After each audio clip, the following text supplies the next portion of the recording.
Here's a nice little garden out back behind the Cu-Chi tunnels. You got your chickens, you got cats, and if you look really carefully right over here,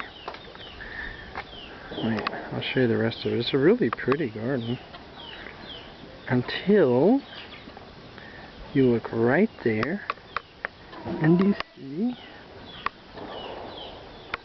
the dogs. If you can see them. That's a dog pen.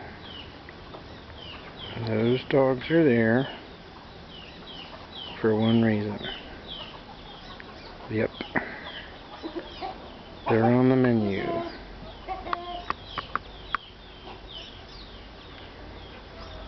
That's the dog pen. Got your chickens. Plenty of fruit trees. Really beautiful place. And then the dog pen, which is a bummer. That's the way it goes.